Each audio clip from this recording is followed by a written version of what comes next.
What time is it? It is game time. It is the Sun City Letterhead podcast game time. Woo! We're doing it on a Friday evening for you all.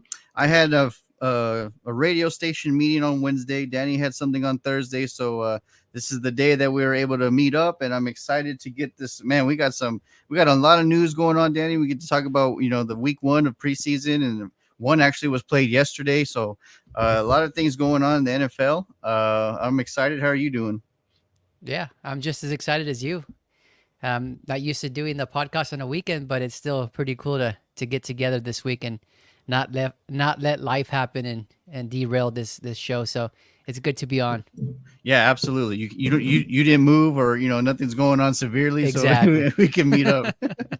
Woo! All right, man. This is nuts, man. So I guess what I'll start with is breaking news for the NFL organization. Period. Right. So since Sure. we've talked, Nick Foles, Super Bowl MVP and Super Bowl winning quarterback for the Philadelphia Eagles. Of course, he was a journeyman, and he was one of those quarterbacks that I never hated, or like even if he was an Eagle, he's one of those guys you just try to root for because he's a good, modest dude, just shows up to work and just does his thing, and he retires from the NFL after 11 seasons, I believe.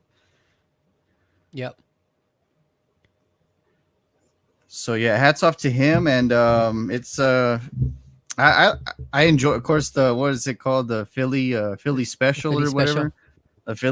whatever. He'll forever go down as one of the greatest plays in the Super Bowl. I mean, that was such a clutch goal line play from him. Catching the ball, obviously he's known for throwing it, but he caught the touchdown for that play. How do you feel? Yeah, I think. I mean, we all know him because of that Philly special, right?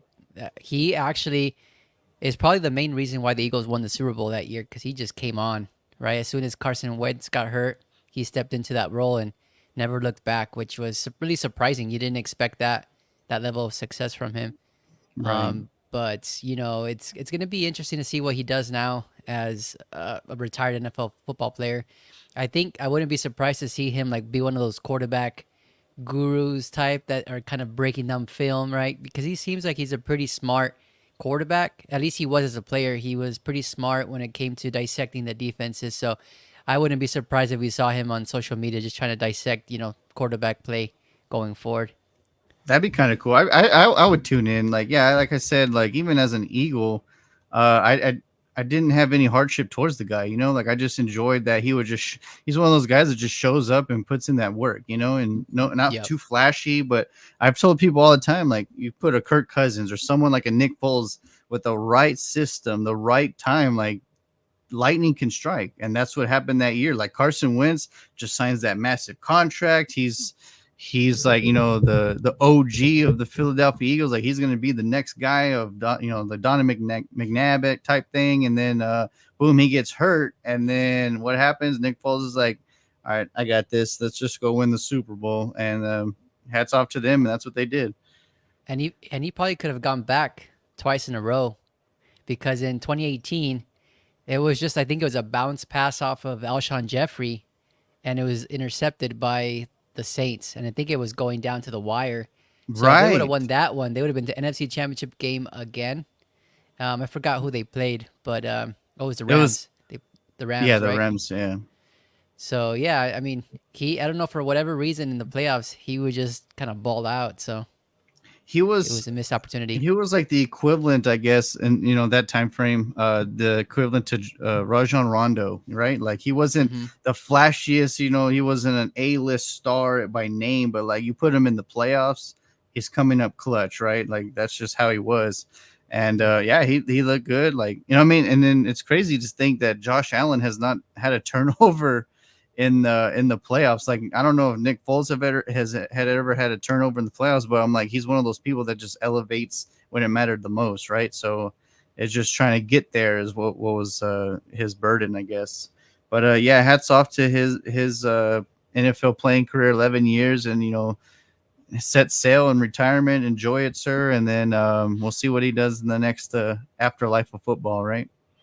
Yep, it'll be fun to see. Maybe he's a Nice. commentator. Who knows? Yeah, right. Like he's gonna do the Tom Brady route. I mean, I think we'll be able to hear Tom soon, right? Yeah, Maybe sooner than later. I'm kind of stoked to see what he can pull.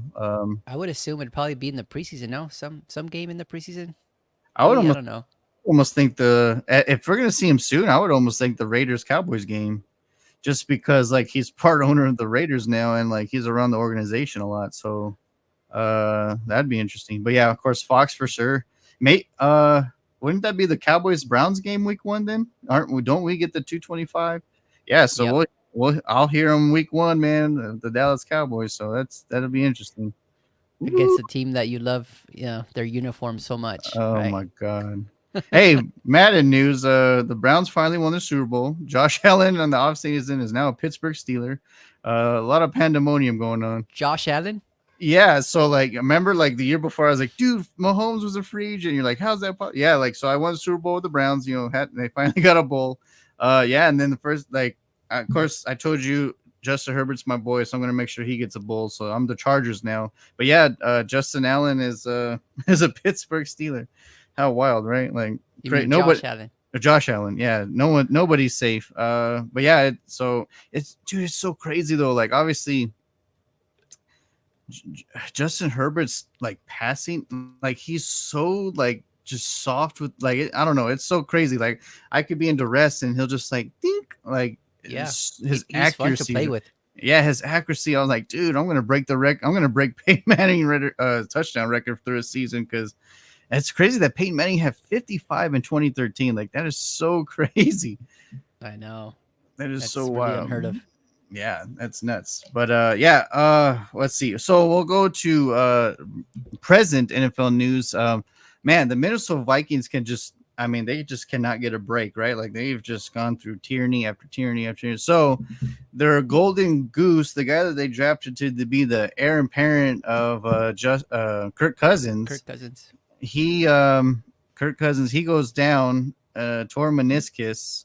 You know, the off season's so bizarre, right? That's when it's so weird that a lot of people get hurt in the off season, like the preseason, the practices, and like Sam Williams, the Cowboys. It's like usually like a non-hitting play, and then they just get down and they tear something because of the grass or something. It's so weird, but yeah, poor kid tears his meniscus, out for the year. And I don't know. I was excited. Honestly, I was excited to see him and Caleb go at it. Like the two rookies coming Yep. in, division rivals, and like let's just go see who's gonna outdo the other. Like year one. So how do you assess that? That dude, I was just impressed with him overall. I think he started off kind of shaky at first, and then he got into the groove of things, and Right. he just impressed the heck out of me. He was very accurate, even when he was pressured. He didn't he didn't panic at all. Very cool, calm, and collected. So, um, it sucks because I thought he completed the game and he was healthy, and then all of a sudden we heard the news the next day or the on Monday that he had torn his meniscus, which was kind of out Right. of nowhere. So it just sucks to go through that in his Yeah, rookie poor season. kid. Like, oh man, I feel for him, and just everyone around him too, because it's just like, man, you're even, especially his family, like it's just like, man, you're getting drafted, like. So going back to that, what the first four quarterbacks taken was Williams, Daniels, McCarthy, and then Penix, Nix, and then Penix, right? Wow. Oh yeah, Penix didn't look bad either, actually. But I yeah, was he gonna looked good say, too. so Bo Nix looked phenomenal, like for his rookie debut. Like he looked real good. Caleb looked astonishing. Like he was looking off his reads and stuff like that. That's very unheard of, especially on a rookie quarterback. They usually target like one person and kind of just stick with it. But yeah, he looked amazing. Jaden Daniels, what I loved about his play was his long play. Apparently he checked it out. Like they were supposed to do a different play, he didn't like it. So that shows awesome veterancy, like mindset of like, hey man, if I don't like something, I'm Check out. aware enough, yeah, to like, hey, let's just change it. And then yeah, he hit what, a 30-yard pass, so that was cool. How did you see the rookie quarterbacks play this past week? You said the rookie quarterbacks. Yes. Okay, sorry, you were breaking up on my end. No, to your point, I was super impressed with Bo Nix. Super impressed with with what's his name, Caleb Williams. They both just showed a lot of poise. And again, they when the pocket collapsed, they would just make a play, right? And for Caleb Williams, that's pretty natural for him. But for Bo Nix, I hadn't. Maybe it's because I hadn't see a lot of Oregon games, but for him to kind of maneuver through the pocket, even after Sean Payton had said that he wasn't going to commit to naming him a starting quarterback, just shows that he's taken this position very seriously. Even heck, even what's his name, Zach Wilson looked good in the Broncos uniform. So Isn't that maybe like wild? Isn't that wild? yeah, I mean to your point, you're right. You labeled Sean Payton as a quarterback guru, so maybe that's just exactly what he's doing. He's supporting these young quarterbacks, and hopefully he'll have two or three that can play rather than just hoping on one. And it's so bizarre, right? So you get Bo Nix, who's a rookie, and then you get two quarterbacks from free agency that were like, one was supposed to be the guy, never panned out in New York, the Jets, and then another guy that was just like up and down with wherever he was traveling to, and then all of a sudden, like yeah, like you said, Wilson looked good. Bo Nix looks, really good for a rookie. So it's just like, damn, like what's going on over there to make sure that we got something going on. So it's going to be fun Yeah, to see how Denver plays it out, right? Like it seems like it's open up in everyone's job. And speaking of that, I can't forget to mention, and then he played yesterday. His second week was Drake May. He looks really yep, good. Like he looked decent, and his long pass that usually it was an only catchable throw, which is what you're supposed to do as a quarterback. Only where my receiver can get it. The guy had a dive to it, and apparently he's done great catches all off season. He's a rookie too, during practice. But I think Drake may look really good. He looked very poised, and then of course they have another rookie too in Melton. So I'm like, damn. And then Jacoby Brissett obviously was supposed to be the guy that's like, but if May keeps pushing like this, I mean, it might be his ship sooner than later, to be honest. yeah. I personally thought he looked better than Brissett to me, Jacoby. to be honest. Yeah, I agree. Yes. Jacoby kind of struggled at the beginning, and even going back to week one when they were playing the Panthers, I believe. Drake May didn't really look too impressive because the whole team didn't look impressive, right? They were kind of rusty and not Right. on key, and yesterday just seemed like a different team. But Brissett still struggled with the first offense, and then Drake May had a little bit of a nice little couple drives that he orchestrated and took them down to Right. score. But yeah, Drake May. I think it's just to your point, it's very exciting to see a lot of the rookie quarterbacks come in and look like they're going to be at least showing some promise for those their franchise. And so it's going to be interesting to see. I won't be surprised if Drake May eventually takes that starting quarterback position from Jacoby. Right. And obviously if you win and if this year you make that switch, like you can't go back. Like as soon as you put Yeah. Drake May in, like it's a go, right? Because you can't just switch it back and then you're just gonna hurt. Like it's the whole Zach Wilson thing. Like they were, hey man, you're struggling, we're pulling you out, or you're getting injured, and then so many different things like that. Same thing with Mac Jones. Like they put Bailey Zappi, and then and Hmm. it's crazy to see he's still a Patriot. Like they have four quarterbacks fighting for position. I was like, holy moly, and yeah, it's pretty bizarre. What do And you going back, think? go ahead. I was gonna ask you what do you think about Penix? Did you see his highlights? Um, I think I watched the game. I watched a lot of things recently with but yeah, he looked pretty decent. Like he looked good, and I'm like, damn, Kirk Cousins, you better get on the field real quick, man, because a lot of people are like, well, this guy's young and fresh. Like, why not just start him? And like, obviously, me being a left-hander, I'm excited that there's another left-handed baller. So I'm It rooting for always him looks that way. weird, doesn't it? Like when I mean, well, on camera, yeah. Like for me, it's Well, I it's grew up, natural for you. yeah, but on camera for sure, it's like, whoa, why is his arm doing that? And like if once you get used to it, like as a receiver, a catcher, whatever, like when we used to play, ball in the street or whatever, that's one of the reasons why, besides Charles's speed, when we'd play like just outside ball, but he knew how my archery would work, like because he and I would just practice over and over, and my balls fade this way, but it glides into your arm. Like it's just weird to see it, like like you said, like just the motion and then like all that stuff going on. But yeah, it's exciting. I'm excited for this year, especially with these rookie quarterbacks. It seems like overall they seem to be more equipped better than the overall last few. Like there's only been one or two that have good flashes, and then the other ones seem like they struggle. But so far, week one, all of them look decent enough to be like, okay, we can start going at this. Yeah. I think it's a good segue here to talk. I mean, we're talking about rookie quarterbacks, but is there any other players out there during week one that caught your eye? Oof. Week one, that's not. Um, of course, I focused on. So, oh man, what's his name? There's a young rookie cornerback.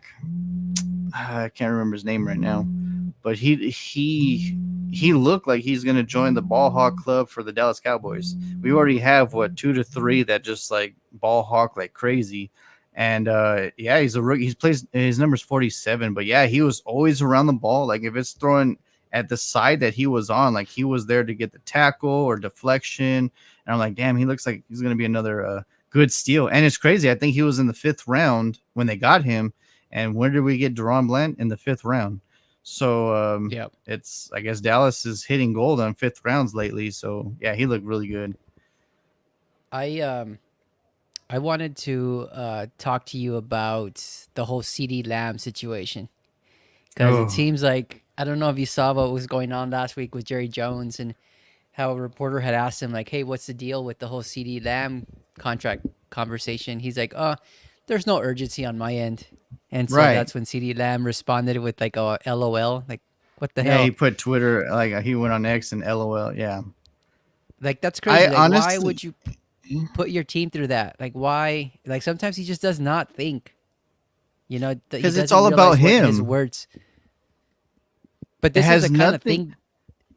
It's the kind of thing that will, ruin that conversation between that star player and the franchise. You think CD Lamb wants to come back to the Cowboys after his owner, not his owner, but the owner of the team says, "Oh, we'll get to it when we get to it." Like that's just not no priority there. Um, and eventually, I'm sure he'll decide on a new contract extension, and they'll agree on it and all of that. But why go through all this Trouble. trouble? Yeah, It's because it's not the Dallas Cowboys that Jerry Jones is owning. It's Jerry Jones. The Jerry Joneses is what Jerry Jones is owning. It's all about him. He's in the it, what people need to do is just stop interviewing him. Like leave him alone, make him irrelevant, make him look dumb like he really is. Stop talking to him and then you'll be fine. Like then he'll get agitated and be like, "Well, why aren't they talking to me?" Like, "Well, get shit done. Like, actually do what you're supposed to be doing instead of just messing around." I granted, like he's been getting a lot of defensive pieces in this past week. Like, he's trying to add depth to the. We always talk about tier B people and then depth. Like he's been adding defensive players, which I like because it looks like they're gonna try to figure out what's perfect for Mike Zimmer's defense, right? Like what's gonna fit them. But yeah, like you should have already signed 88 and then right after you should have been focusing on signing 11. yeah, So I mean, it's poor Micah, right? Like he's arguably, if not the best defensive player in the world, and yet with the NFL rules, he has to play under the rookie like 5th year or whatever. He has to play under yeah, the option. Like poor kid should be making a. I mean, with as much money as defensive players are making nowadays, like he should already be there. But like now, see, Jerry couldn't wait on that one just because of the NFL rules. yeah, But him waiting for CD Lamb, I'm like, dude, just get him in there. Like, what are you doing? Like, I don't know. But I almost think it's part of the gimmick now. Like, I think CD's fine, just like relaxing, keeping fresh. And at this point, I think Dallas feels the same way. Like, hey, man, like, I feel like they both know it right now that something's going to get done. So they're just kind of like, we'll be all right. He's one of those revolutionary talents where you don't need him to figure out everything going on. One, he already knows the offense plenty, and two, he knows number 4. Like it's not like next year where Dak could be a free agent. Like it's not a different quarterback, so that would be yeah. worse. but I just feel like they both have a mutual feeling like, yeah, we'll be all right, we'll get it done. And it sucks for us as a fan, and then, or for us sports, it gives ESPN, it gives us, it gives everyone in the world something to talk about. And that's the problem with Jerry Jones. Like, we let him dictate the news. And right now, CD Lamb not being there is news, and we're just like feeding into it, and that's the problem. Yeah. Yeah, I just don't understand that. Why go to this whole, you know, It's road Jerry show, Jones, and man. makes no sense. Rather than your focus should be on the field, on training camp, on, Winning a making sure that, championship. You yeah, haven't getting won to the in playoff 30 and actually, years. exactly. He's more focused on, hey, what can I say to the media today? But Exactly. Yeah, yeah, so Gabe said he was impressed with Jaden Daniels. I agree. yeah, Jaden Daniels look good. Drake may look good too, but time will tell. Right. Time will tell. Even with Caleb Williams, What Caleb Williams looked good, but we'll see how it all what, plays out once it counts. what rookie that's not a quarterback that you were like, "Damn, okay, this guy might be legit." Dallas Turner. That's so bizarre that you said exactly the name that like I was thinking you would say. Yeah, Like, and you he know what? looked he looked good, and he fell so far. Can you imagine? I know, and I thought of him on draft day because nobody expected him to slide as much as he slid down, in that first round.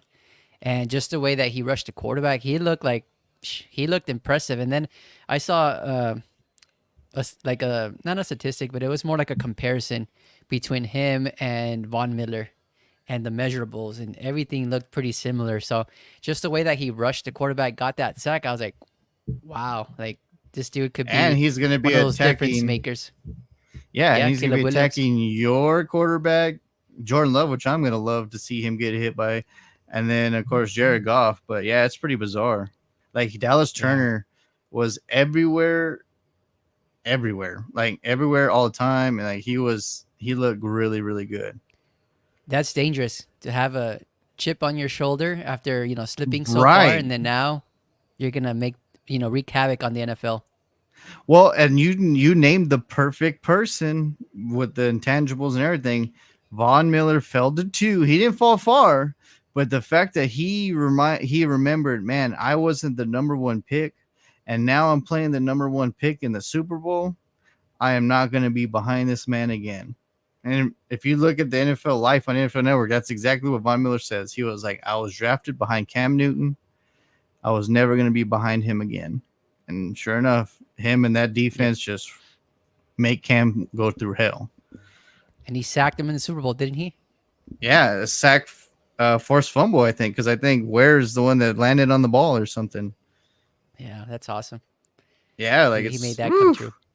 Yeah, But he yeah, yes he no, did. I was super impressed with Dallas Turner. I was also super impressed with not a rookie, but super impressed with Daniel Hunter. He looked good, for the Oh man, Texans. the Got a Texans sack as that well, and Justin Fields.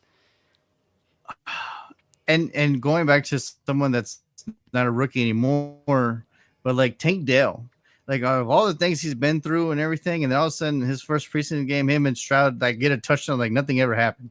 and They made it look and he was easy. like bulldozing his way into the end zone. It was not even like yes, and it wasn't even like he was like being elusive or he went down to not get hit. No, like he was hitting people into the end zone, and I'm like, damn, that dude's a beast. I love that guy coming out of the draft last year. I think he got drafted third round, I believe, but even in college, the separation that he would get on his route running, it was very evident. And then, we saw what he did his rookie year.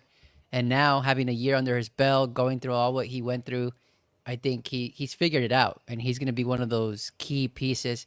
And if you think about it, you look at their roster right now, they have Nico Collins, they have Stephon Diggs on the other side. The slot receiver is a perfect slot for this perfect position for him to be and taking advantage of, because he's always going to be up against those linebackers, those nickelback corners. So he'll get that separation. And he's one of their home run threats, So we saw it in the first week of the preseason. So it's going to be interesting to see how it looks tomorrow when they do play again. But yeah, super impressed with him. The other person that I was super impressed with was Jordan Love. He looked good against the Browns. Oh, Threw a I really long know. pass. Like He prime. yeah, he figured it out. It seems like. So I think we're gonna be dealing with He another Packers franchise QB. It seems like.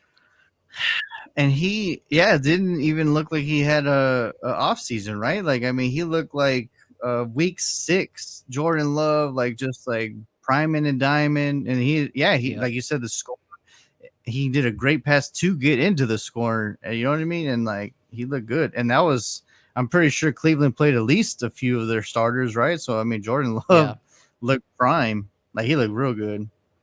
Gabe and I Unfortunately, were actually talking about it yesterday, and we actually talked about Jordan Love.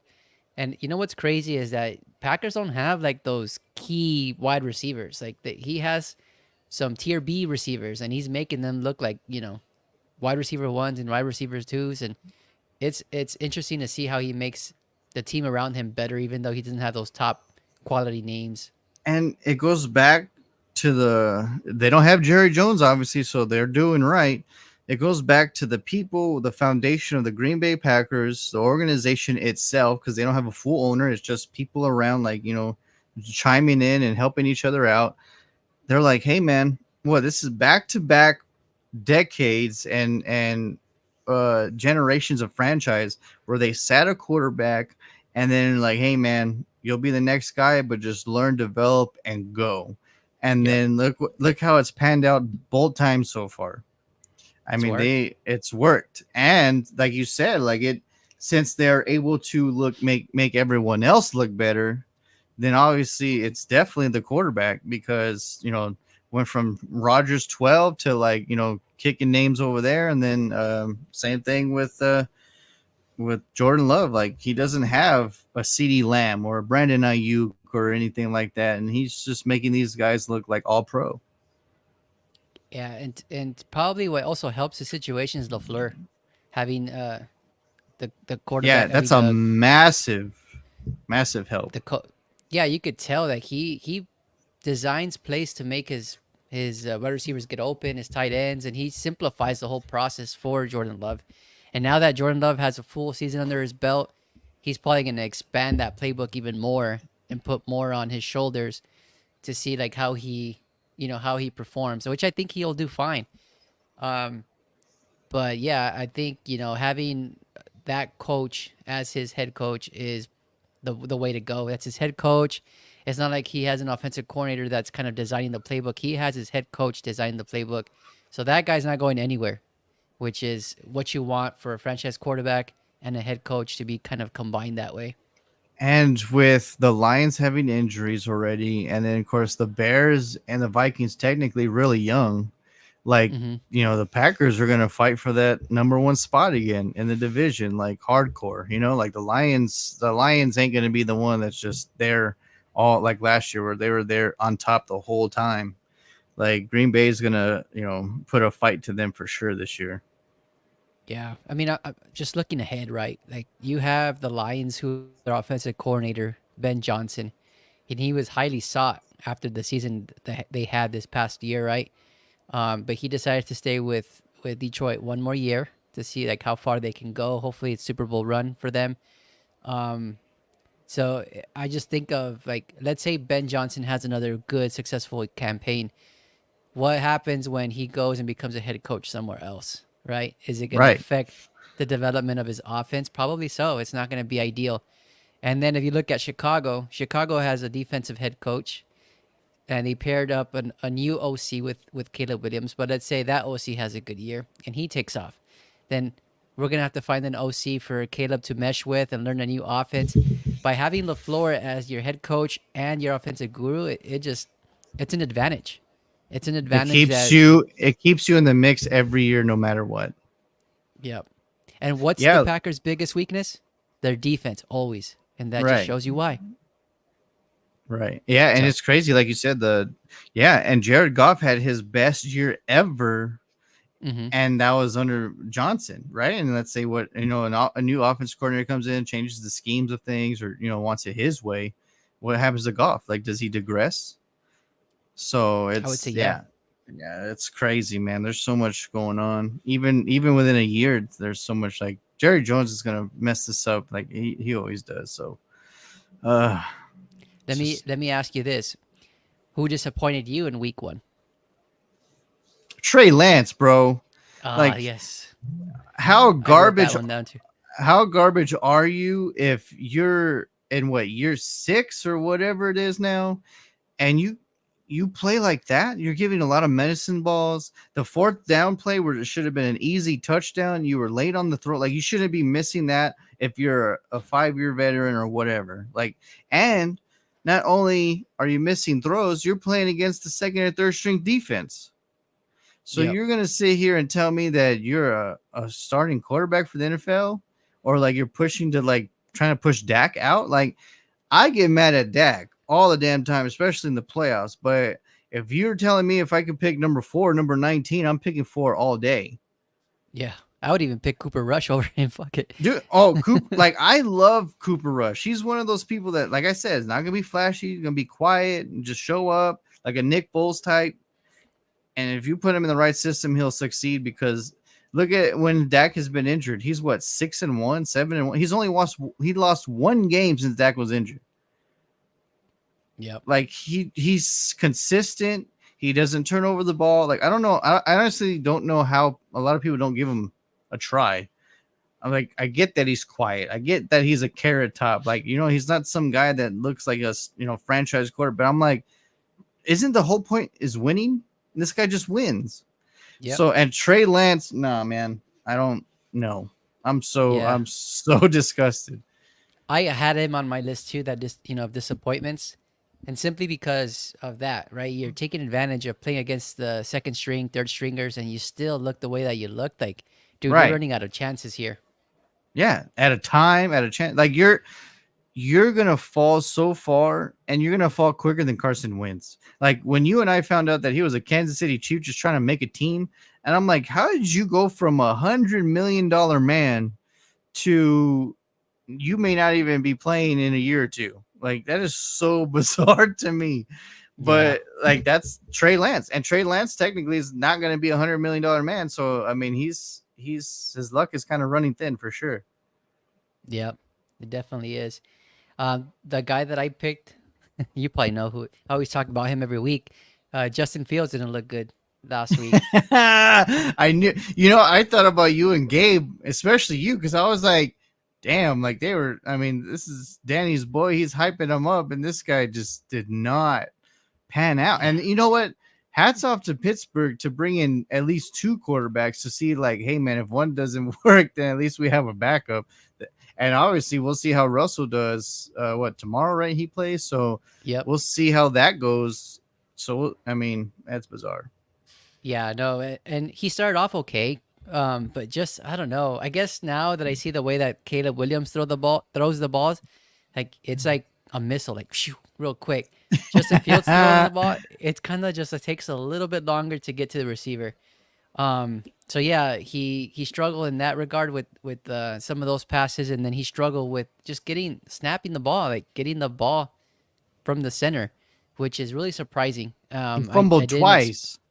yeah.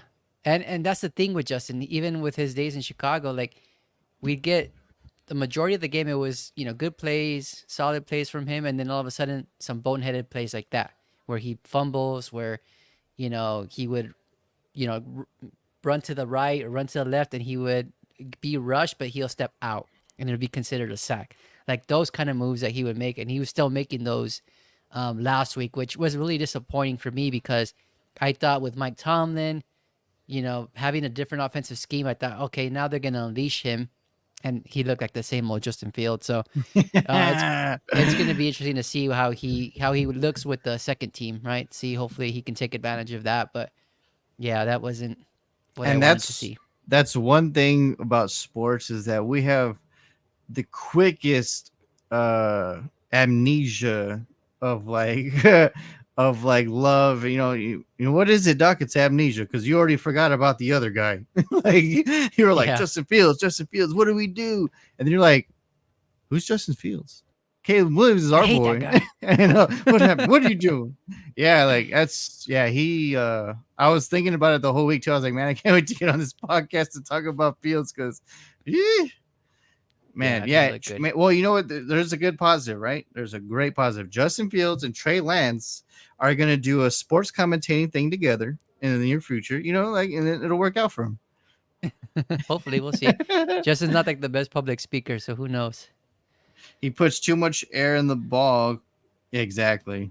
Is that Gabe? Well, yeah, Gabe chimed in. He puts too much air in the ball. And then, but you know what? That could be worked on.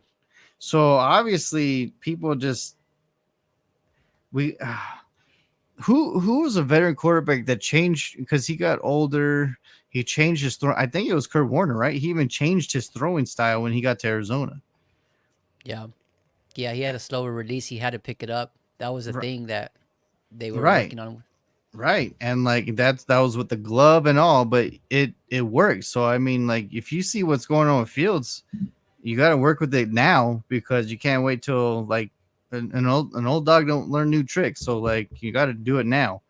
So it's yeah, him and Trey Lance definitely were just shocking to see how poor they were. Yeah, it was kind of surreal this past week with week one. Because one, it's like we saw all the ex quarterbacks for the Bears playing. Right, we had Justin Fields Thursday. We had on when the Ditch Bears played on Mitch. Saturday. Yeah, we were playing against Ditch Mitch, and he looked pretty bad.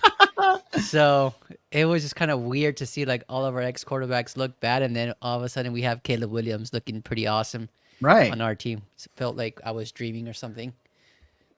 Yeah, you were like this is not This what can't be real. quarterback. Yeah, this is not what quarterbacks do. What's happening? But yeah, he looked prime. And Gabe's right. Maybe we can have Trey Lance and Justin Fields on our show one one day soon because they'll be chilling. Heck yeah, that'd be That awesome. would be good. That would actually be pretty cool. But man, so overall week one, Danny, like how did you feel? What did you Uh, it was It was okay. It was kind of boring. Like Thursday games were horrible. Um, I think it was the Panthers and the Patriots. They just looked really sloppy. Um, Drake May didn't look too good. Neither did Jacoby Brissett, and then Bryce Young still looked like Bryce Young. So yeah, it wasn't very fun to watch. And then on Saturday, I had a great time watching the Bears. I think like I think it's a little biased, right? I want to see like what are the gems, the hidden gems in our teams. right? I'm sure you were the same way on Sunday when you were watching the Cowboys. Absolutely. So yeah, it was cool to see that. And then what I thought was really weird with the week one was that Stetson Bennett the whole game against the Cowboys, which was really weird. Like you don't see that. I don't know why that happened, or maybe they're I trying to. believe that McVay knows that he needs work. And if you're going to be the heir apparent to Matthew Stafford, we're going to make sure that you get the work. Because, I mean, practice is practice. You're not getting hit. You're not, you know what I mean? Like, you're the Yeah, quarterback. I mean, if a feather goes by you, they're going to be, blowing whistle out. There's a feather. Everybody calm down. So I just believe that, like, hey, man, like, because I'm pretty sure him and Matthew have a good. I mean, they definitely have a good, repertoire now because they won a Super Bowl. Then they trusted each other that year that they traded for him and they brought him in. But I'm pretty sure Matthew's like, yeah, coach, like maybe I have like maybe a year or two left. Excuse me. So then he knows that Stetson needs work because he didn't. yeah, He threw what 4 picks.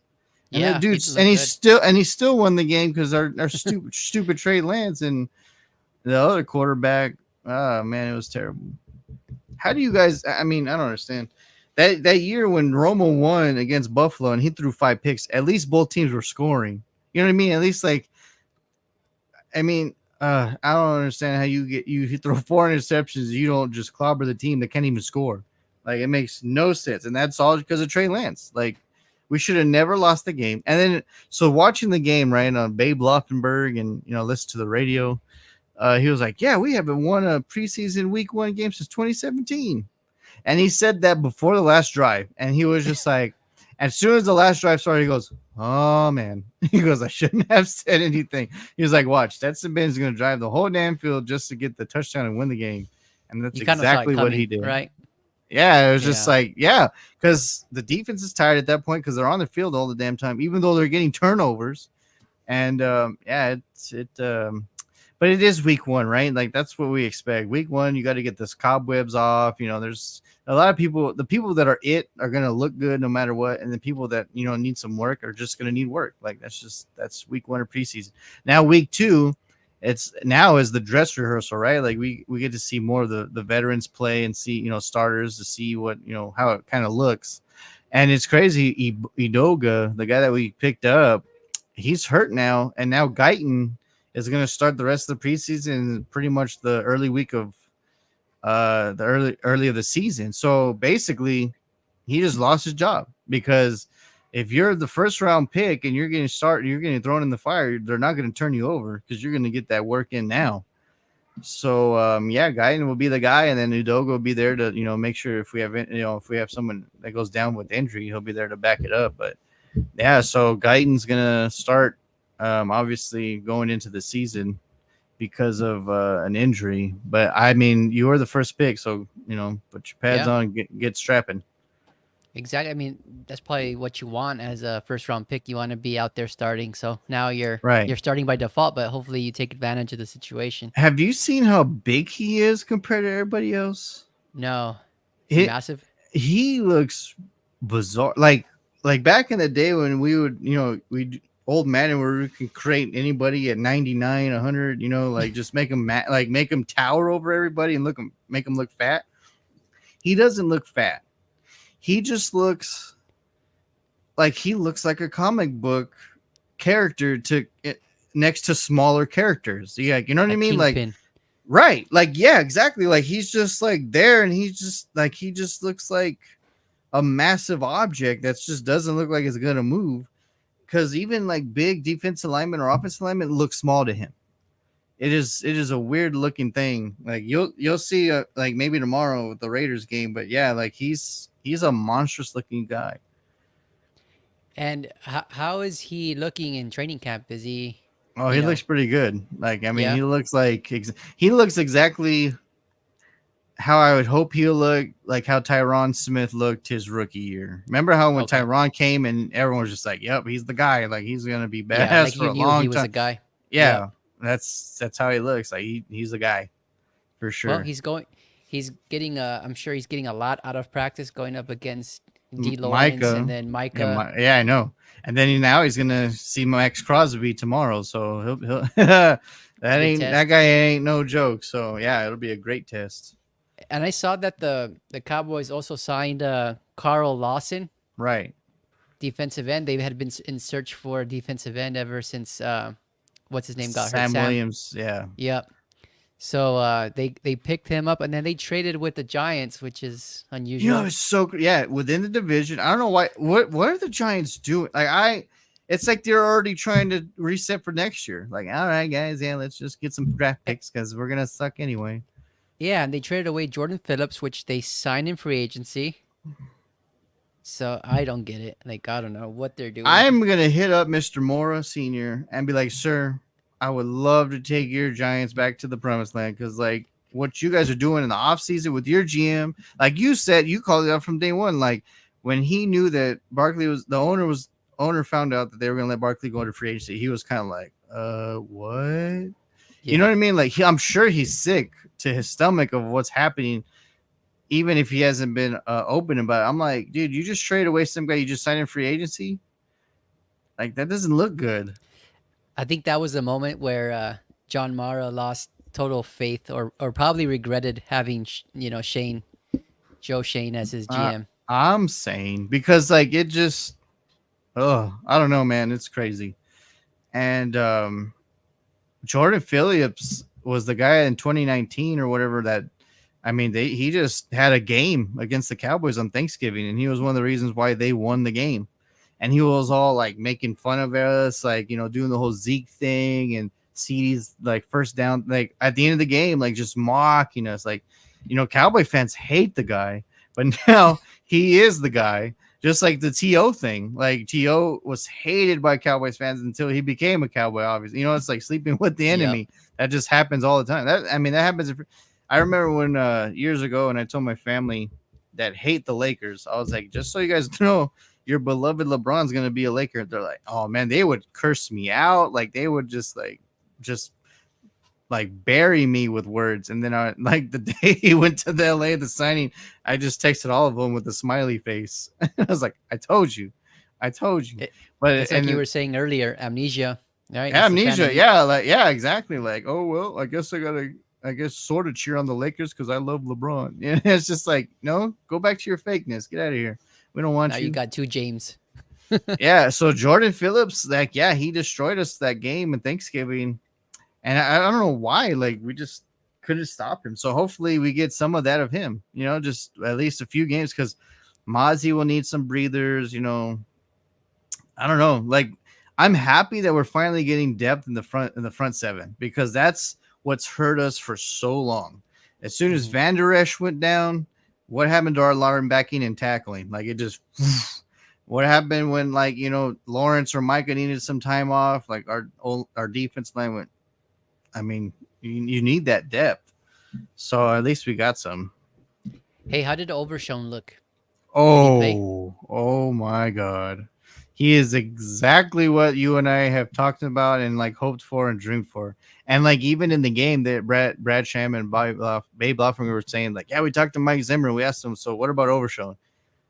All he said was one answer: everywhere fast. He's everywhere fast. And no lie, like there's a clip of him. They handed it off. Like he cuts in where the interior linemen are, and then he realizes it's going to be a cutout.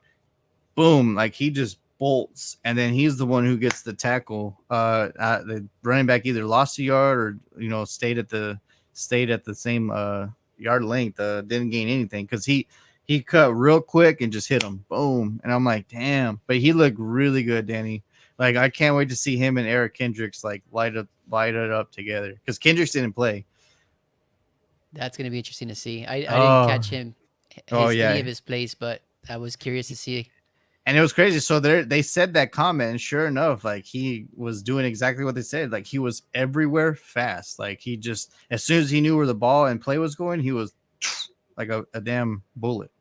Well, he's probably coming in at a perfect time, right? With Van Der Esch retiring, now Yeah, he's the technically. guy. Yeah, he's the man. So let me ask you this about week one of preseason. If you had to, I guess I'm sure you didn't see every game that went on last week, but if you had to make a prediction of which team is going to have probably the worst season next year, what would you say? Like this coming year, Yep. I would say it's gonna. I think it's a cross between New England and or Minnesota, just because of their injuries and stuff. What's going on? So you don't think Sam Darnold's the guy? You know what? I mean, they could surprise teams, but I just if they get another like terrible news type of thing, like I don't know, that's hard to do. Yeah. It's hard to do that. I mean, there's just a lot of question marks with the Vikings. Like they have a lot of injuries. Their running back position, like Dalvin Cook's not there no more. Who is that? Running back one? Because last year they were kind of just going through them and never really solidified that Well, position. AJ should be one, right? Aaron Jones. Yeah, that's true. Now that he's there, but will he stay healthy? You know what I mean? And then now he doesn't have the luxury of having a good quarterback behind him. So Okay, what does so that we're look like? just see we're already throwing the towel at on Carolina again. Yeah, Dave or That's Gabe yeah, might be right. Like Carolina might be bad too. yeah. They didn't look too good either. Who knows this week? Maybe this week's a little bit different, but last week they looked bad, just as bad as last year for sure. Yeah, if Yeah, I had to pick, I probably would have gone with Carolina. As it is, Bears fans are already celebrating based off of the way they looked last week, saying that the Bears are going to have the 33rd pick in the draft because they have their second round pick. yeah, it's So crazy. Like they gave up so much just to have a. I mean, the thing with SEC quarterbacks, especially in Alabama, I mean, you can't trust them long term. Like Hurts and what, maybe Tua are going to be the only two that like might be the last one standing. But I'm like, even Tua has health issues, and then now no Tush push ain't going to be perfect. So we'll see how he It looked does. bad yesterday. Yeah, it looked terrible. They didn't even get it right. Like they looked No, they fumbled, sloppy, I and think. yeah, and then the cadence is like Kelsey's a big thing. Like people don't realize how important a damn center is to your team. Like if you don't have a solid center, like you guys know, like Bears Yeah. fans know, like if you don't have a center to solidify and tell them what's going on the offense line, you're plucked. Like there's Yep. there's no way in and out about it. There's no time for the quarterback to throw that ball. Exactly. Yep. Yeah, it's pretty All right. wild. So what are we looking for, or what are we looking forward to for week 2? Tomorrow for me, I can't wait to see Russell Wilson. To be honest, like I want to see, like if he fumbles twice, and then you had Justin Fields fumble twice last week, like what are you gonna do? Like you're gonna be like, dude, we did all this in the offseason and you guys look like this. Like there's no, like we went all in on you two to try to be the heir apparent, and you guys are just not helping our case. Yeah. So it's wild. I don't know. Kenny Pickett is lighting it up in Madden. In Go Madden? figure. Yeah, go figure. Yeah, I think he's with the Giant. Like he's actually doing really good. But it's yeah, that's and Kenny Pickett played yesterday, right? So like Yeah. he looked okay, but I mean he looked like Kenny Pickett. Like there's times where I'm like, dude, Pickett the ball. What are you doing? What are you doing? Well, Pickett the ball. Nick Sirianni named him the QB2 already for Well, this season. well, well. I mean, I would assume because I mean you don't trade for or you don't pick him up to not be QB2. So, yeah, I'm excited to see Russell Wilson. I want to see Guyton, like we just talked about, my left tackle. Get Yep. some good reps in. Um, I just want to see the defense. Like, I hope we play the whole first starting defense because I want to see how a Zimmer team is going to look with our starting 11, like Micah, Lawrence, Kendricks, Overshown, Lewis, Hooker, Diggs, Bland. Like, you know what I mean? I want to see them all at least one series just so I The can whole kind of, starting D. yeah, just so I can see, like, because we have a few players that are like, just one of those exceptional, like, holy crap. Like, if you have them on the field, they're going to make everyone else look good, right? So I just want to see that. And plus, we're playing the Raiders. So I'm like, our first team defense should demolish the first team offense of the Raiders. Like there's no doubt about it. Like you have O'Connell or Gardner Minshew, really? Come on now. Like, I mean, Is Dak playing this week? Do you know? I hope so. A little gay guy. Like he's over his little sore ankle and whatever, but I hope so. You're Don't such a cancel fan. us. I know. But no, I love him. Just step up when it matters the most. Like Yeah. that's all I'm asking. Just don't turn over the ball when it hurts because like that's when it crumbles. Like he'll get all antsy and then he'll do something dumb. Yeah. Yeah. You just want to see more from him. That's pretty much it. I think once you see more, if it happens, Oh, you'll then be okay. I'll be like, okay, let's sign him now so we can just sign every player.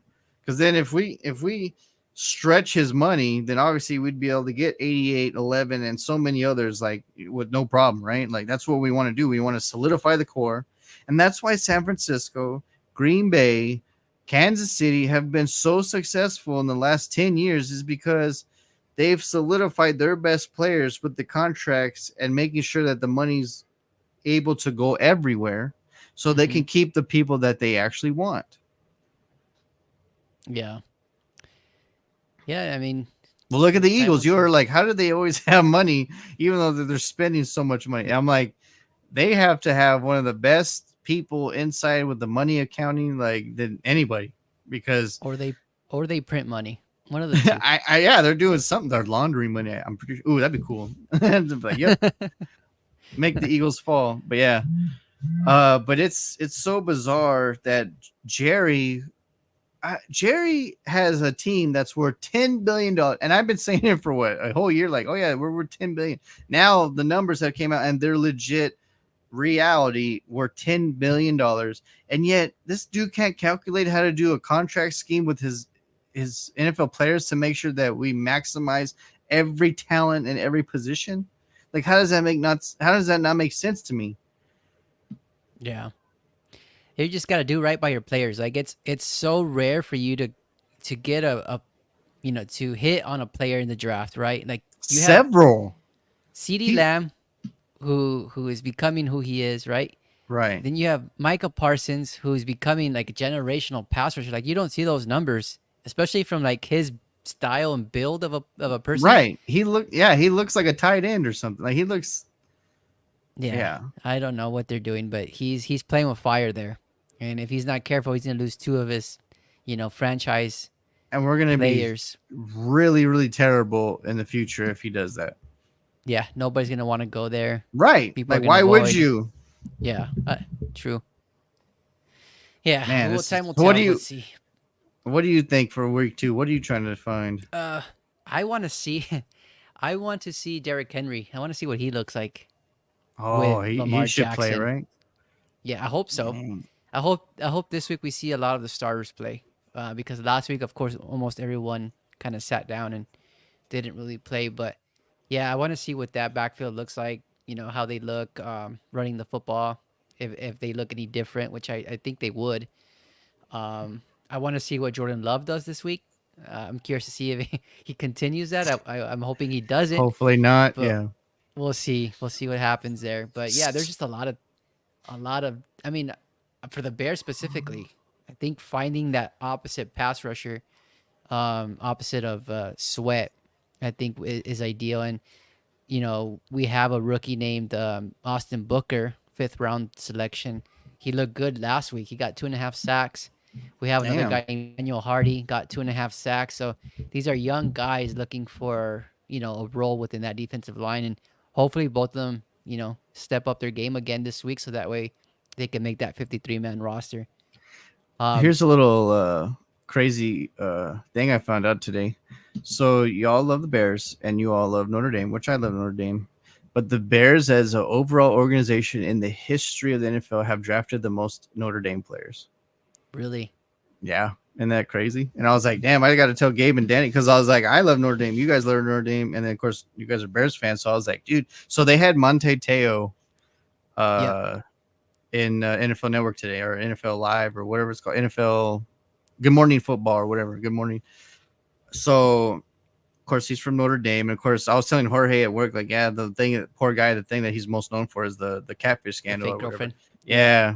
Yeah, and honestly, I think it had to deal with his psychological football aspect because he from college, as amazing as he was to the NFL, he wasn't as par, and I'm like, I think a lot of that had to do with it. He went through a lot of like mocking and so many things. But anyway, he was guest star. They're asking him all these Notre Dame questions, like, all right, let's have a trivia. And the thing that stuck out to me most was like, who has drafted the most Notre Dame players in the history of the NFL? And sure enough, it was the Chicago Bears. I was like, damn. At first, I thought the Niners, right? Because they like the Notre Dame people because Joe Montana and all that. But yeah, it's the Chicago Bears. I was like, no way. Yeah, I mean that makes sense. They're like really close in proximity, maybe about 45 minutes to an hour away from Chicago, so they have probably a lot of scouts near the area just Right. watching And they're like, those. hey, man, this guy's good. Hey, man, this good. Yeah, Yeah. exactly. That's what I'm thinking because they do draft a lot of people from Notre Dame. They draft a lot of people from Northwestern. So, yeah, I think that makes sense. Yeah. I was like, oh, snaps. But But yeah, Gabe actually pointed out another good Danny went to the dark side with Ohio State. Yeah, no kidding, huh? How I still terrible. like Notre Dame. What? Okay, but why? Okay, what made you a Ohio State fan then? Like what? Guess. I don't know. There's two reasons. One of them is Justin Fields. Woo! And then the second is ever since like I was in high school. Do you remember? I can't remember his name anymore, but he was a band teacher at Andress. I want to say he was a band teacher. He was a You big just Ohio State fan. He kind of looked like Jim Tressel, and there was one time where me and my cousin were just kind of in the what am I drawing a blank on the name of that?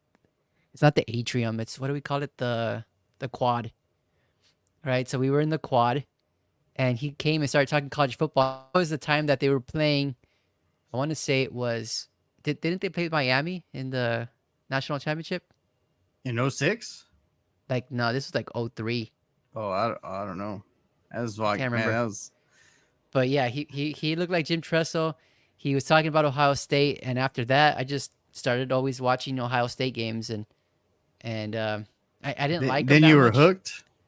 I like the way that they looked. I like the helmets, the simplicity of it, and all of that. And then years gone on, I didn't really root for them like that. And then Justin Fields in 2020 during COVID, I don't know. I just like the way he played. They never thought that he was going to be our quarterback in Chicago. He ended up getting drafted by the Bears. I'm like, oh shit, that's just a, it's meant to Match be. made So in I'm gonna, heaven. Like, yeah, you were like, oh, my man. yeah, It's I'm a gonna root for Ohio man. State. And honestly, like, rooting for Okay, them, it was kind okay. of weird. Since you love them now and you love Fields, we're gonna you and I are the GMs of the 2023 draft. Who are we taking now? Of we're the GMs of the what? What Like, team? we're the GMs of Carolina in 2023. Who are we taking? 2023. Why 2023? CJ Stroud, my friend. Come on now. I'm telling Are you, we, I told you are this we, last time we I met. know, but okay, but I'm saying, but now since you know the truth, you have seen the truth. Who are That's you cheating. taking? That's cheating. I would have probably picked Bryce Young. I told you that. I was not. So I you're was not gonna a root. believer of So you're CJ. a Bama fan now. Gabe said you're gonna root for USC now. Because That's Caleb. true, right? Yeah, yeah. Caleb Williams was like, yeah, man, I love USC. Don't be a bandwagon fan, Danny. So Gabe said he wants to see Aaron Rodgers with the Jets. Yep. Let me tell you, Aaron Rodgers wants to see Rodgers with the Jets because he didn't get his year one at all. That Hey, was that was the craziest thing ever. they're gonna be fun to watch if he stays healthy. Garrett Oh, Wilson, he's gonna take another leap, oh, probably an well, even better leap than he well. did his rookie year. Garrett Wilson led the touchdown in league with me with the Browns. That's for sure. Like, that boy can catch the ball. That dude, Uh, yeah, that he's dude is so a badass. he's a monster. And then they've added more pieces around him, right? You have Mike Williams, you have the rookie that we were highlighting earlier this offseason. What's his name? Uh, Malachi Corley, who's making plays in training camp. You have a better offensive line around Aaron Rodgers. You have Braylon Allen. You have what's his name? The other running back. Uh, the guy from. I always do this. I always forget his name. The guy from Iowa State. Um, Bryce. Bryce something. But But yeah, let's stay that with the dude. Jets now and talk about Hassan Reddick. Like, does he Dude, I stay? know. Does he go? I say he ends up staying. I don't know why it kind of evolved into this situation, right? Right. I don't know. Like, do they not just do they not want to extend him? If that's the case, then okay, yeah, trade him away. Why waste his time? Why waste your time in having to deal with that dilemma? Um, but yeah, no, I don't know, man. It's kind of weird. You have this situation going on in New York. You have the Ayuk situation, which we got some reports earlier this week that he was traded. There was a trade already offered for Well, Pittsburgh. Pittsburgh has the best offer, but San Francisco, I think, is just playing like cat and mouse. Like, I just trade him if he doesn't want to be there. If he's not going to take the contract that you offered, why keep him? And like, it's going to go back to the whole Madden curse. You losing the Super Bowl, like, they're desperate. Like, this is a desperation move from San Francisco. Like, damn, I don't know if we'll be the caliber without Brandon, but we're gonna try. Yeah, I mean it's crazy that it's still going on. It's been going on for a long time now. Right. So I thought when we got that report, it's like, okay, it's almost ending. I wonder what they're gonna get back for him, Right. you know. But no, it didn't And happen then still. Hassan So Reddick is interesting because I'm like, dude, you didn't even try. Like, at least try. And if it ain't working, if you ain't feeling it, then I get it. Like, hey, I'm out. But like, it was like the Giants. Like, hey man, Jordan Phillips, we want you on our team. Oh, by the way, we're training you to the Dallas Cowboys. Okay, bye. Our NFC rival. But like, Hassan hadn't even like put a play on, like, nothing. Like, you haven't even tried. Just because you want a contract extension, I'm like, Your team traded you, my man. Like the Yep. Eagles traded you. So get mad at them. Don't get mad at the Jets. Like let them see your talent unfold. Then they're gonna throw you the kitchen sink anyway. Well, it just shows because Ian Rappaport brought this up. Like, they didn't do their due diligence, and they didn't ask Hassan Reddick what he wanted before they traded for him. It's kind of like they assumed that it would all work out with him being on a new team, that he would be motivated to start and do all that, but they never thought to ask him, "Hey, how much money do you want? Hey, you want a contract extension?" And now they traded away the third round pick, and now they're kind of No. in limbo. Well, I get the Rappaport or whatever, and I get that we're a diva and crybabying a generation at this point. But no, like I'm your team that traded for you because I wanted you to play for my organization. The team that lets you go, that's their problem. Like your problem is to like show up because you were traded. You could have declined the trade, or you could have been like he could have cried to Philadelphia first. Don't go through with the trade, and then now you're crying foul mouth. Like, be a man about it. Stop crying. Let me see what you're worth. I traded for you, so obviously I think I know what you're worth. So why don't you just show up? Yeah, I, no, I I hate this think, crybaby like money thing. I'm like, your team traded you, not the yeah, other. Like, I didn't pick you up in free agency. You weren't a rookie. Like, your team wanted you gone. we are dealing with the new generation of players, and I think what this is going to probably result in is the contract language looking different, right? For a lot of these players, there's probably going to be a lot of that, you know, small disclaimers in their contract saying, "Hey, if you trade, you have to go and play for whoever you trades for you.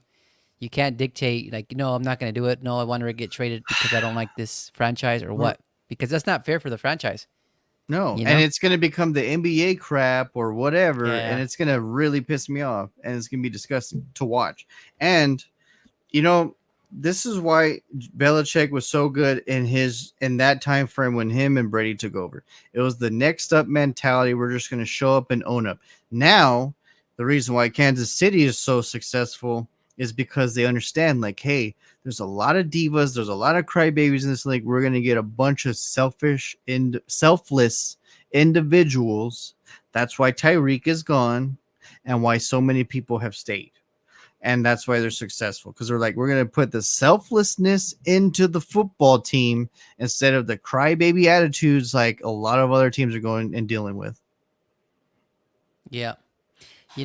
Tom Brady was smart, man. I give that dude a lot of credit because he probably was very strategic in the way that he approached every NFL season. Right. He could have been the highest paid quarterback a long time ago, but he chose to give that up to put the pieces around him and to make the team better and to Right. sustain that success for several years.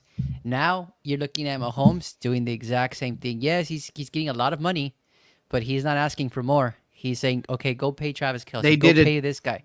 They did it in a 10-year minimum, so which means it's separated within 10 years. It's not a 4 or 5 year deal where you're giving him a shit ton of money to start with. Like, he's doing it within 10 years, and that's the best way to go about it. And if Yep. I'm Dallas or anybody else that's like, hey man, you want to be the franchise or whatever, like this is how we should do it because we'll be able to build you a super team. Yep. That's what you want, sustained success. Right. But yeah, now we But got all these divas. let me ask you a question, and I'm going off topic here. I know this is a football show, but we all remember that offseason, right, when the Lakers tried to trade for Chris Paul, And it got denied and yeah, it got vetoed. Do you know why it got vetoed? because the old general manager of or the commissioner of the NBA was a Boston Celtic fan.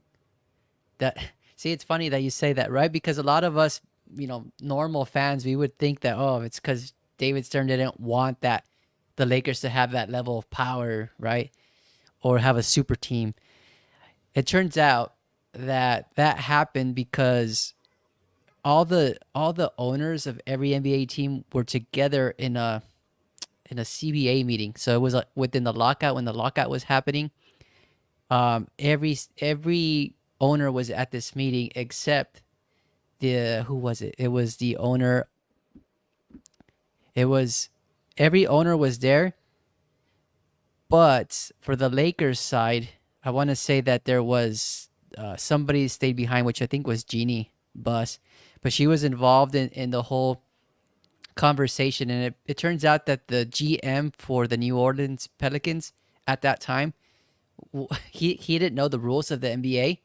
So as everybody was in this CBA meeting, he decided to make the trade with the Lakers for Chris Paul, and it involved a lot of players, that were included.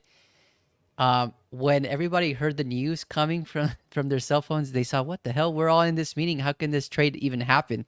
Well, the GM didn't have the authority to do that trade when everybody else is not, you know, is active. They were inactive at that time, so they had to veto the trade because of that.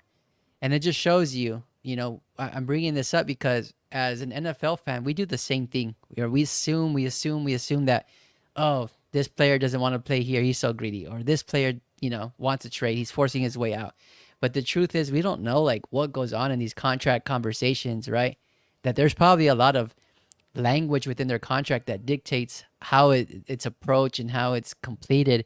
Right. Um, so it's very complicated to assume and all of that, but yeah, like from the outside perspective, it doesn't look good. It doesn't look like, for Hassan Reddick's case, it looks like he's, trying to dictate how much he gets paid, where he plays, and all of that. But in the end, we Right. don't know what the heck's going on. No, I agree. Like any every sport revolves around negotiations, politics, all that stuff, right? So it's okay to chime in, different perspective in a different sport. But can you imagine if Chris Paul would have went to Kobe at Yeah, that that would time have been, frame? That yeah, time frame when Chris Paul was in his prime and a killer instinct with Kobe, like that NBA league would have been unrivaled. But ever since then, what happened? All the NBA players are doing exactly what, because they saw what happened, that they got vetoed, and they're like, wait, we should have a say too. So then now it's like, well, I want to play with him, or I want to play with this organization, and now they get their way. And I yeah. That hope the was the NFL, start of the super team era. right? Like that's when Boston got their big three, and then Miami got their big three, and then all these, like all these teams did that. And it sucks because I pray the NBA don't go or the NFL doesn't go that route, but Me it too. looks like it. Me too. But I think I don't know. Maybe the salary cap is kind of helps us in that regard, but for how long? Because the salary cap keeps going up every year. Right. Yeah, it's You like know, what, to 160 now? 160 million you can no spend? more. It's like 200 and something. What? Yeah, it's That's ridiculous. insane. That's why you're seeing all these $100 million contracts to these quarterbacks, to the defensive, ends. It's crazy. We're That's gonna get nuts, to a man. point, especially now with the whole streaming, right? Everybody trying to have to pay for streaming to watch games. Like it's gonna even increase it even more. So We yeah, should we it's should veto and boycott that, because that is BS, because us as a sports fan should be able to sit down and watch our game because that's what we grew up with. Like none of this, like, whoa, buy more packages. Like, nah, man. Like we know you have games going on. Just let us watch the damn game. yeah. Quit this crap. You need to stop with all that crap. Like what I have a big deal with, and we talked about it on Sunday because you guys were experiencing this over there in El Paso, but you guys couldn't even see the Cowboys game. Right. Like NFL Network was showing it, but it was blacked out because you live in that area. Like makes no damn sense. It makes no. We're the franchise state, and yet we can't watch them. Like that makes no sense. Yeah, makes no damn sense. But hopefully, it would be ideal if because Sunday ticket's not cheap. I paid $379 for the Sunday ticket to watch. Yeah, it's ridiculous. And we wonder And why we have so many divas and billionaires and like the organization. Like, my God, that's just you. Can you imagine? So, how much was it? $379. Okay, And that so was with a 300. YouTube. That was as a YouTube subscriber, so YouTube Okay, TV subscriber. If you're Danny, not, it's like 400. what's $379 times 1 million subscribers? Let me tell you that.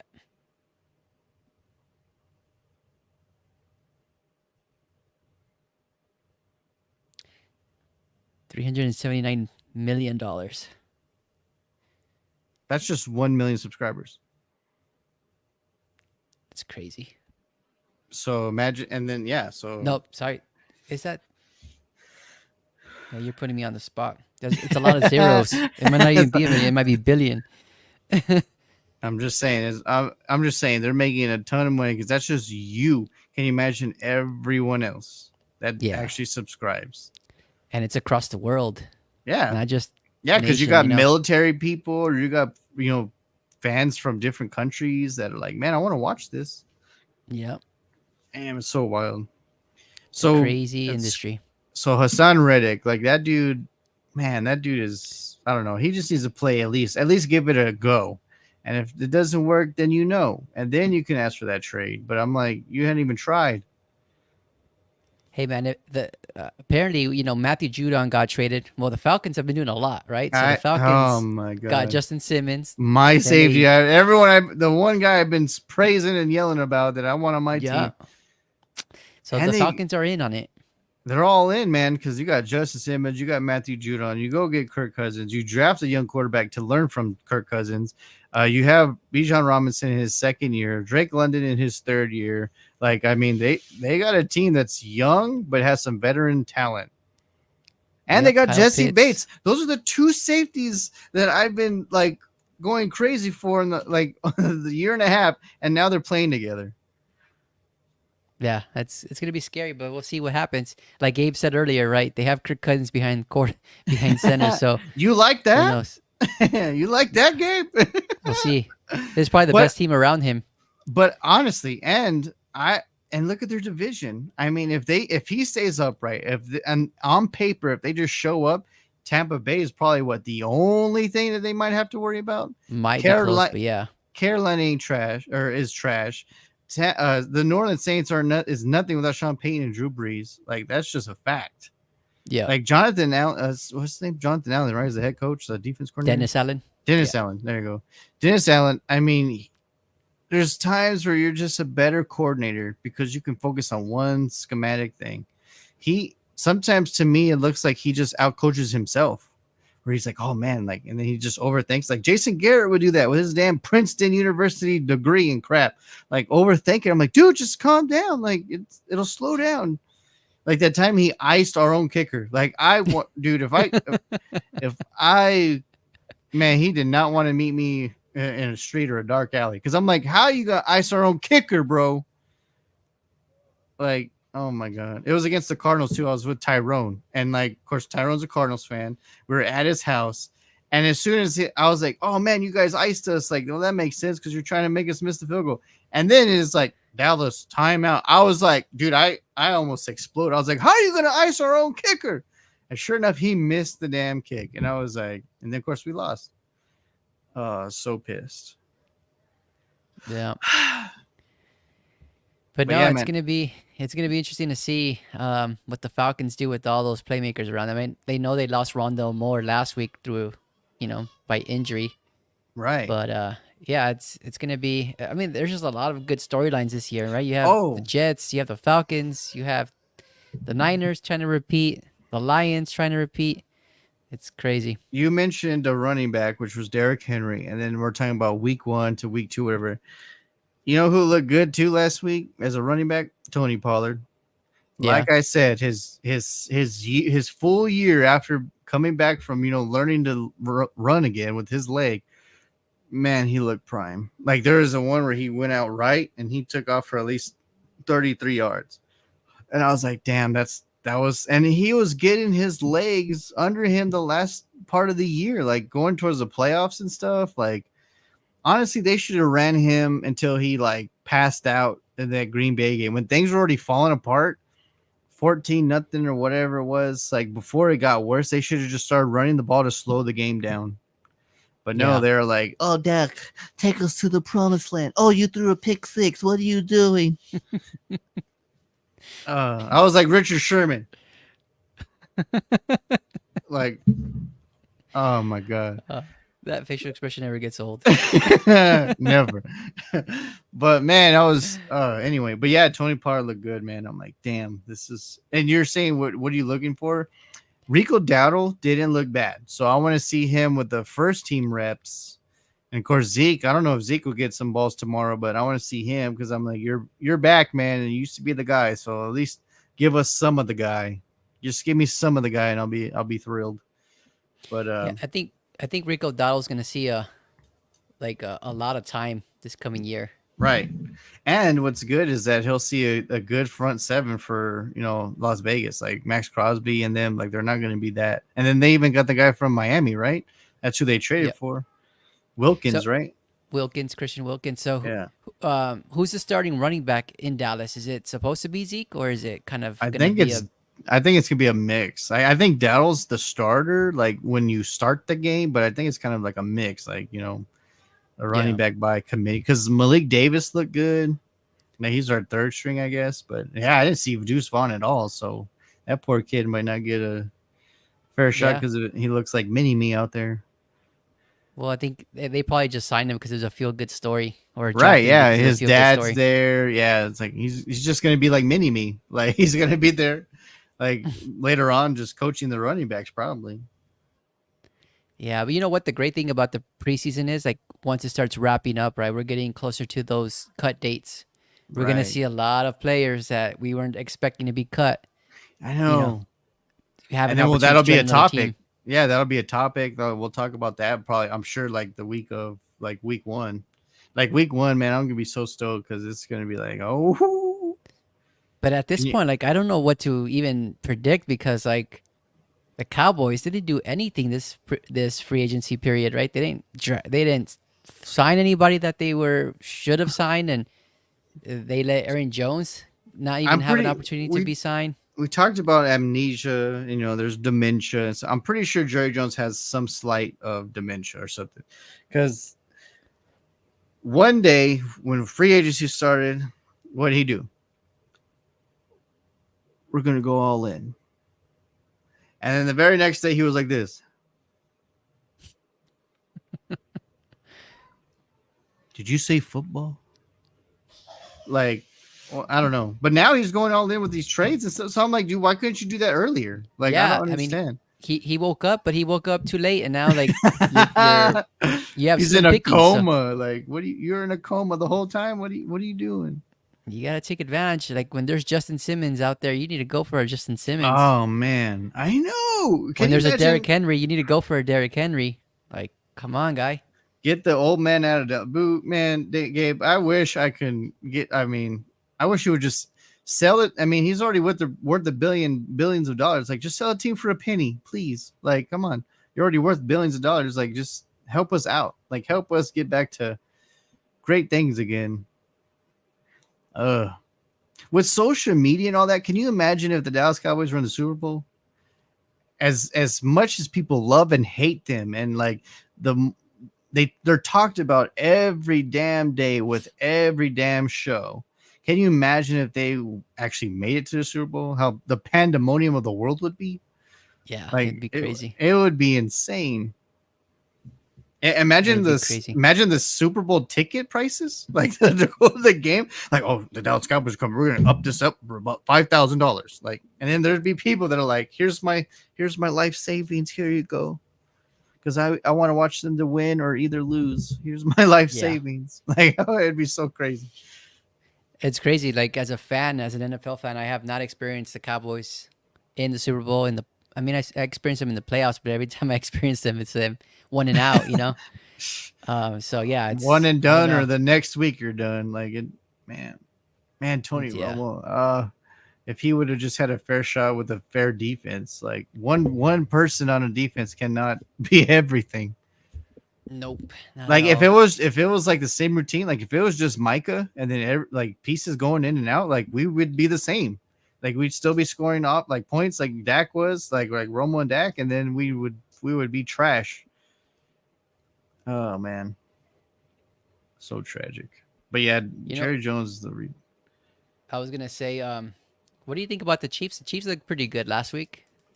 I, I don't care about them. Like they're gonna be relevant for a long time until Andy Reid or Kelsey retire. They're not gonna stumble.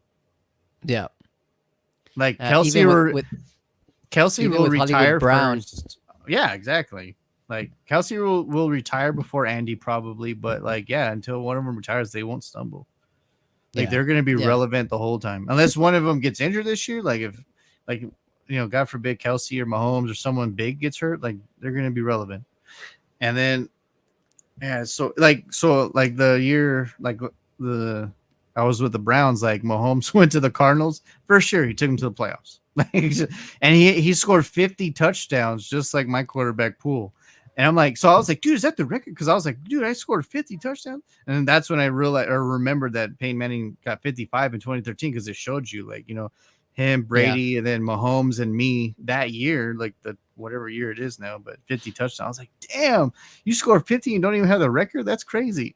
I'm like, but yeah, it's of course, and we, even without Mahomes, his name's Merritt. Like the Chiefs are relevant. Like they're in the mix every time.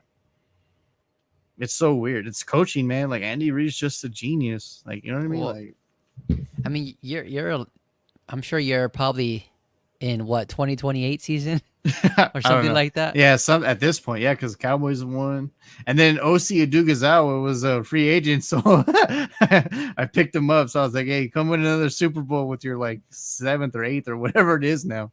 He's won a Super Bowl with every team I've played with.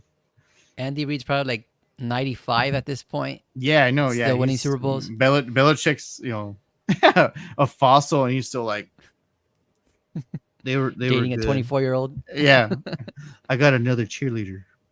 Dude, that's so. I never knew that he was separated until like the whole like he's dating a cheerleader. I was like, what? Yeah, came But out of man, nowhere. what's so funny too, like, oh man, we're getting off topic, but like social media girls on Facebook, like, if you like a younger girl like this, you're nasty, blah blah. And then so like I get mad because I'm like, you guys hate it when an older man dates a young girl unless he's wealthy. I'm like, so is it good or is it bad? Because if he's wealthy, it's okay. And I'm like, no, it shouldn't be that way. Like it's either bad or it's either good, no matter what. And then of course, like the girl that said it last on Facebook, I was like, yeah, until he's rich and wealthy, right? And then like you hear like crickets, like no female chimed in after that because it's like, well, you're not wrong. I'm like, it's either bad It's about or right. yeah, it's either bad or it's not or it's good. Like leave it at that, right? Like just let it be because like people are gonna date whoever they want, and especially if they have money, you could do whatever the hell you want. Yeah, And that's why these players are like, damn, this cap space. That's why they're trying to get the whole mansion, right? Because they know that they could do whatever they want after that point. Because back then there's some play like remember Tiki Barber and Warren Sapp, like how they were like almost bankrupt. I'm like, dude, how do you make all that money in that time frame and you're almost bankrupt? Like, what are you doing with your life? Like, really? Like Nicolas Cage, how he would make like 10 years of all those B movies because he was catching up with debt. I'm like, how do you spend like $500 million or whatever you've made in your lifetime? Like that just sounds so bizarre to me. it's just overspending. Yeah, And but like on a it, what though? Like you gambled that much? Like that's insane. yeah, I'm sure they go crazy on Remember when spending for Tiki Barber was hurting luxury and items. like he was like, "Yeah, I'm pretty much broke." And then Warren Sapp was on NFL Network because he was like, "Yeah, I need money." He's like, "Dude, what are you doing? That sucks. I Fall would hate to from be in those shoes. yeah, fall from grace for sure." Like Warren Sapp for me was a massive surprise because I'm like, at one point, I'm sure he was one of the highest paid defensive players of all time at that time, and Yeah, like it's I just mean, and he got like two major contracts, didn't he? One with the Bucks and then one with the Raiders. When he went yeah, with the Raiders, so yeah. that's surprising. Remember his touchdown dances? Like he's like a little hop A little skip hopping. thing. Yeah, it looked like a bunny. yeah, yeah, a fat bunny, a huge bunny. But That's man, the actually one of the NFL, celebrations in Madden you could when do you the hop dance. bunny, really? Yeah, eventually they'll do it, but it looks kind of funny. But man, what a crazy year. Like we thought last year was bizarre because of free agency and Brady retiring finally and blah blah. But now there's no Belichick. There's like all these people are just so many different like faces with so many different new places, right? Like Russell Wilson. Uh, who would have thought he was a Steeler, let alone a Bronco last year? And then now he's with three teams in 3 years. Like that's crazy. Yeah, I never would have predicted that be the That's outcome wild. of his career. Yeah. I don't know, man. This year is going to be crazy to watch. There's so much going on. and technically so little time because I mean now we can't even watch all the things that we want to watch because it's like we'll buy this and buy that. Like, dude, can we Yeah. just see some highlights? I miss the old ESPN because now it's like mostly podcasts and stuff. But I mean that's what we're doing. But I miss the time where it's like the ESPN bar. Then you saw what's coming up, like Romo Yeah. throws such and such touchdowns, and it's like, oh, cool, I gotta wait for that, and then like they show highlights and highlights and highlights. Now it's like they talk about the highlight. I'm like, dude, I don't want to see you. I want to see the highlight. Yeah. I'm not a fan of ESPN anymore like that. Like Sports Center, like I don't tune in anymore. I'll watch NFL Network. I won't watch ESPN. Hold on, I'm trying to I have to get up real quick. Well, ladies and gentlemen, it's been fun like always. What chime in and ask us or talk about what you think week 2 what you expect or want to look at it. Gabe, what are you looking for besides the Jets schematics of Aaron Rodgers? What else are you looking for? What about Caleb Williams or someone else? What's a rookie that you want to see shine for Chicago besides Rome Odunze, obviously? I don't think Rome actually did he didn't show up a lot last week, which I think he will. I mean, in practice, we're seeing it over and over again.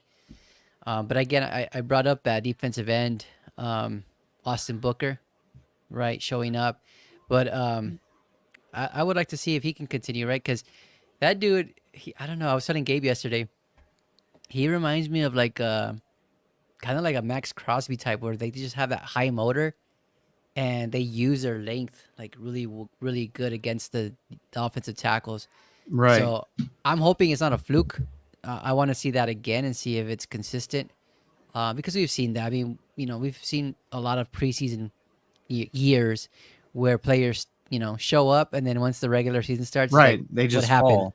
Right. Yeah, where is it? And so hopefully, I'm hoping that it's not like that for Austin Booker. But um, the other person that I want to see step up for the Bears is probably going to be Jervon Dexter, who's our defensive tackle. Right. Kind of similar to like Mozzie Smith, where Mozzie Smith didn't really show up or he wasn't very consistent. Same thing with Jervon Dexter. He was kind of figuring out his role. And to his point, like he said it last year, where in Florida, excuse me, in Florida, he was more to be like he was more used like as a gap defender, meaning that he would take on the blocks to Right. allow his other defenders kind of dictate the rush, right? So this year or last year with the Bears, it was different. He was learning it different. He had to be an actual pass rusher. So we didn't really see that much from him last year. This offseason, he changed his body style and everything, though his eating habits. So yeah, it's gonna be interesting to see how he develops. He didn't do anything last week. Hopefully he looks a little bit better this week, but time will tell.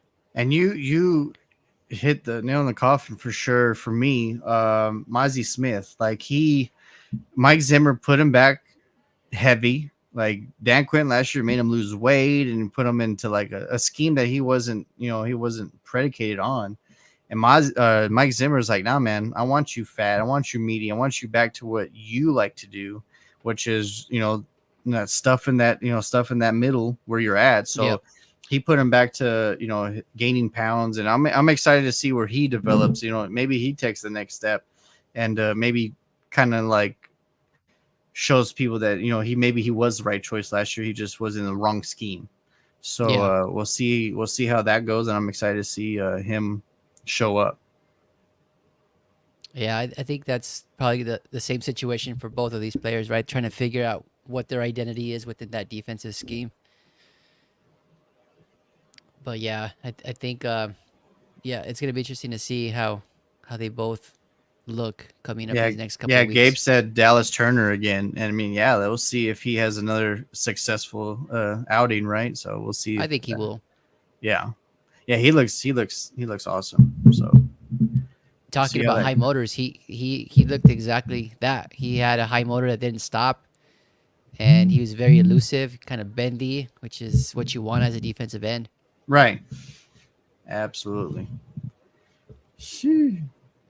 Man, Danny, another another interesting week coming up, and then obviously it's been interesting talking to you again, and we always learn things from each other, and just a adapt as we go, and hopefully we'll get some more followers and likes. And well, I would like to answer Peter West. Hopefully he'll be able to see this later, or maybe he's watched it right now. But Malik Neighbors, if I'm him, I'm pissed. Like, not one ball thrown at me, and I was wide open at one point and would have had a touchdown. So it was Yeah. crazy that he mentioned him, and literally the next day, homeboy didn't even get one ball thrown at him. Like, how are you drafted number one on our team and you can get thrown one time? What are you doing? Telling you, man, they it sucks because you get a great receiver in Malik Neighbors, Right. but then you don't have a quarterback to throw to him. It's kind of like you're in a bad situation. And now, what do? You wait for another year to draft the quarterback and then just prove that you were wrong with the whole Saquon thing? Again, yeah, again. But you know what? It's crazy too. Is like I don't remember who the second string was because Daniel Jones didn't even play, and yeah. It was Drew Oh, Lock, didn't it? Drew Lock. Yeah, I was thinking, and then it But he hit me. got hurt, I think. While he was playing. Yeah, so he's out a couple weeks, I believe. So He's I don't locked know. in. You and your little puns, man. But man, he dude, that's crazy. Yeah, if I'm neighbors, I'm pissed. Peter West, I'm sorry if you're probably a Giants fan because that's why you mentioned him last time. But if I'm Mr. Peter West and if I'm Malik Neighbors, I'm pissed because how did you draft me number one overall on your team and you don't even throw me the damn ball one time, at least once to see what I can do? What are you doing? And the rollout where he was open, Drew Lock was rolling to his side. How do you not see him? I don't know. Oh man, I don't know. I don't know. But I had seen a headline earlier today that Tom Brady kind of roasted Daniel Jones. I don't know what he said or what, but I got to go take a look and see what Tom Brady had to say about Daniel Jones. He roasted him. That's what it said online, so we'll see. Well, he can roast Daniel Jones because he could never roast Eli. That is true.